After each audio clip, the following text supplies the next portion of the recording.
cries, what color are they? Red. Red all over, like a hairy garment. Okay? And we're going to get that account. We're going to get that.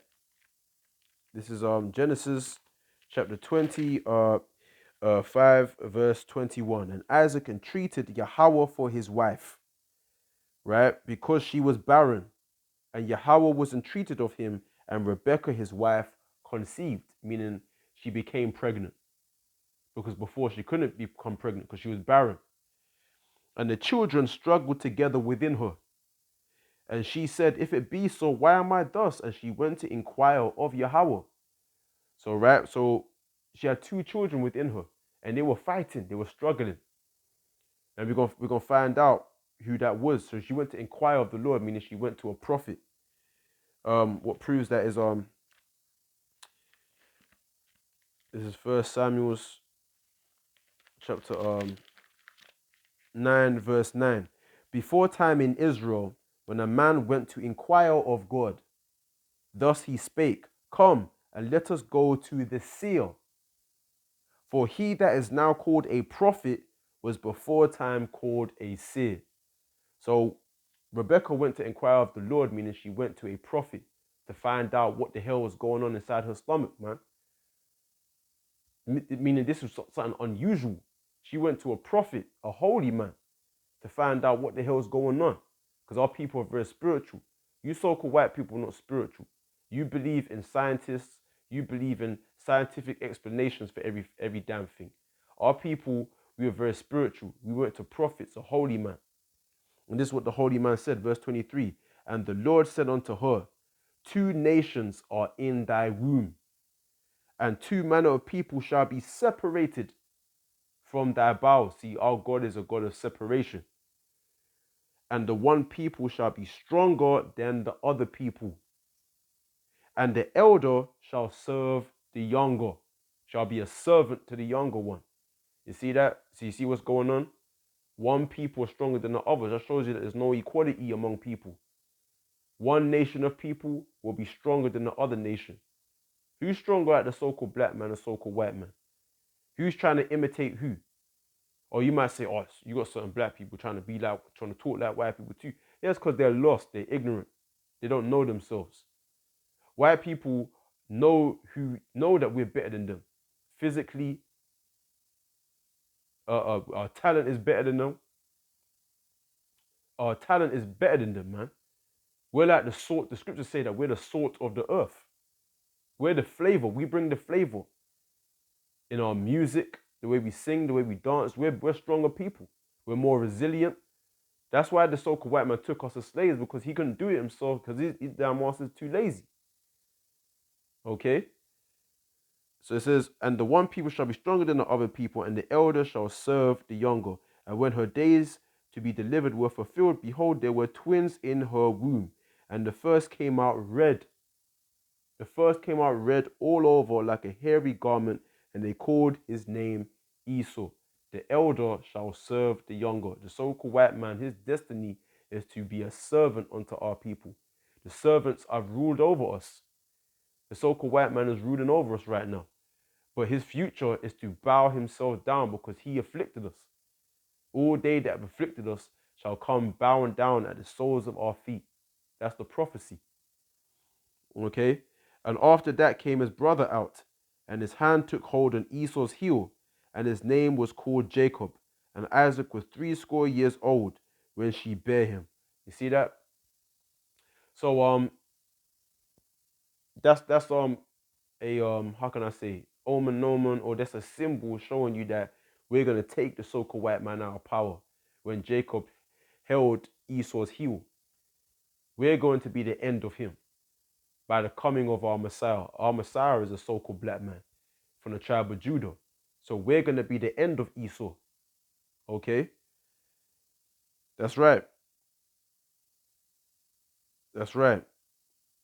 Let me read on. It says, and the boys grew, and Esau was a cunning hunter, a man of the field, and Jacob was a plain man dwelling in tents. Right, Esau was a man of the field. He's always out there in the mountains, okay? Always out there in the wilderness, rock climbing, mountain climbing, a man of the field, studying the animals, right? And Jacob was a plain man dwelling in tents. Yeah, he's simple. A simple man, very simple, very plain.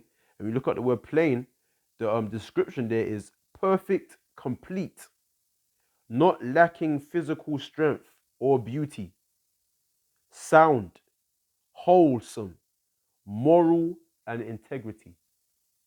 That's the true nature of my people. Okay? We're perfect and we're complete.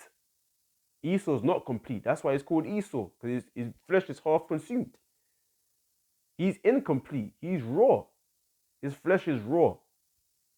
You look at so-called white people, you look raw. You look undone. You haven't been in the oven too long. So it said, not lacking physical strength or beauty.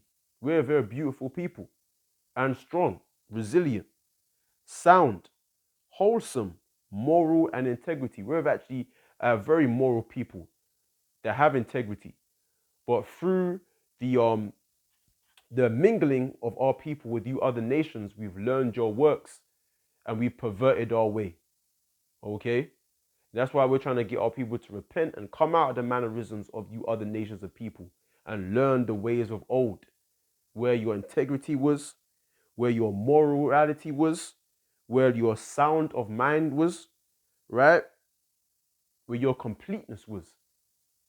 Okay? So, there's other scriptures there, but I don't want to make this too long-winded.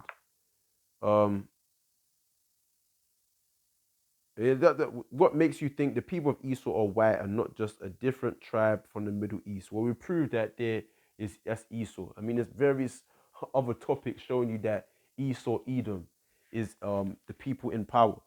Now, one last verse there, just to end it off, man, because this is Second Ezra chapter 6, verse 7. Then answered I and said, what shall be the parting asunder of the times?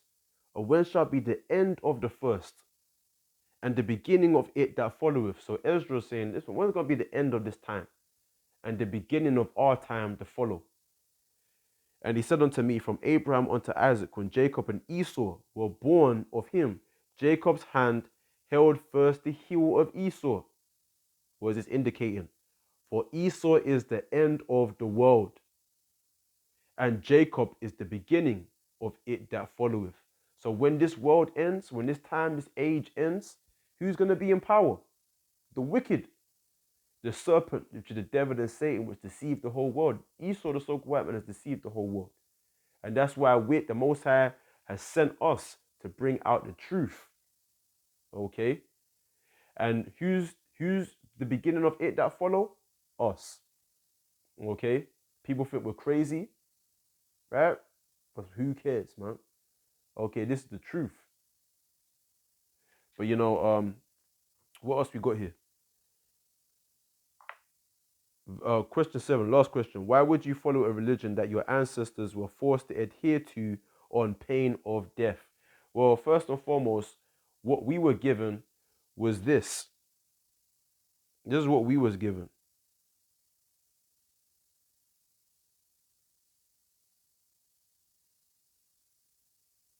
Right? This is what we was given.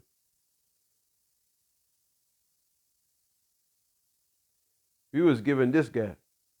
This homo. This is who we were given. This is what was forced on our people. This rubbish. Okay?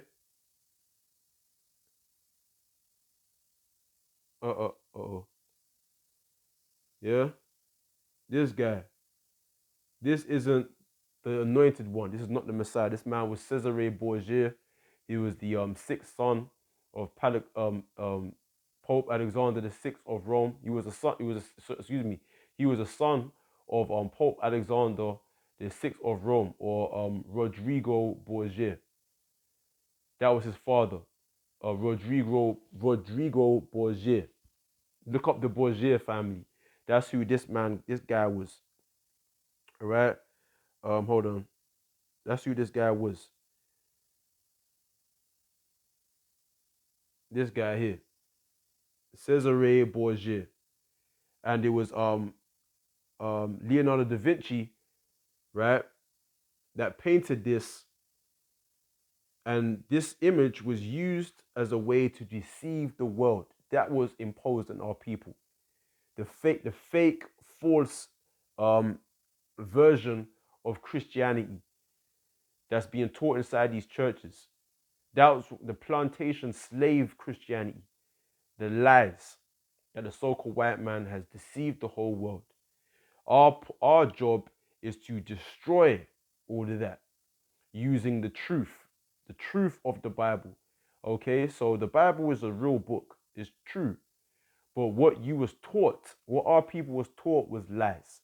And our job through the spirit of Yahweh Bashem Yahweh Shai is to destroy those lies. Okay? Because if the white man wrote the Bible, why would he write a Bible saying that the Jews, their skin is black? It make no sense, right? But anyway, with that, I hope that answers. Video was long-winded. This is just for anybody who's you know, you're fascinated by this thing. You got answers. Hope it was edifying, and I hope you also was edified. I'm not gonna say your name, okay? But yeah, Shalom.